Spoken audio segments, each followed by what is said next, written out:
নমস্কার বন্ধুরা, কীভাবে সাগু পায়েস রান্না করতে হয় দেখুন। আমি সাগুটাকে ধুয়ে আধা ঘন্টা ভিজিয়ে রেখেছি। না ভিজালে সাগুটা ফোলে না, তাই সাগুটা ফোলে। তারপর গুঁড়ো দুধ, চিনি, এই যে গরম মশলা, কিশমিশ আর একটু সিন্দুক লবণ। যেহেতু আজকের একাদশী তাই আমি সাগুর পায়েস রান্না করব। এখানে দুধ নিয়েছি আধা কেজি। দুধের জাল হয়ে আসছে। এখন আমি কিশমিশটা দিয়ে দেব আর এইটুকু লবণ দেব, বেশি না।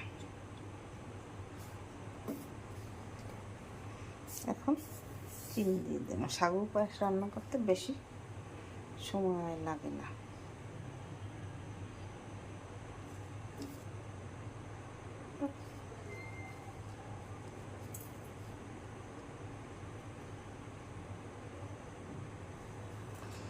এখন গুঁড়ো দুধ দিয়ে দেবো।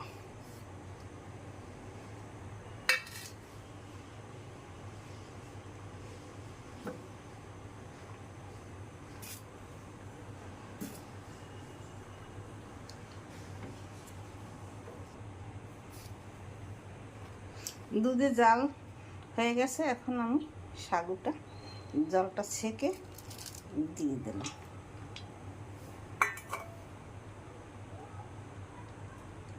একটু সময় রান্না করলে তৈরি হয়ে যাবে, বেশি সময় লাগবে না। এই যে দেখুন আমার সাগুর পায়েস কত সুন্দর হয়েছে। এখন আমি একটা পাত্রে নামিয়ে নিলাম। এইভাবে ঘন করে রান্না করবেন, খেতে খুব দুর্দান্ত স্বাদ হবে। এরকম ঘরে আপনারা বানিয়ে খেয়ে দেখবেন, খেতে খুব সুস্বাদু লাগবে।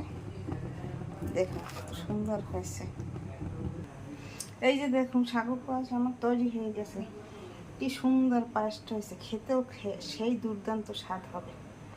সবসময় তো রান্না হয় না, তাই আমি যখন একাদশী করি তখন এই সাগুর পায়েসটা রান্না করি সাগুটা খেয়ে নিই, আর কিছু লাগে না। দেখুন কত সুন্দর হয়েছে দেখতে।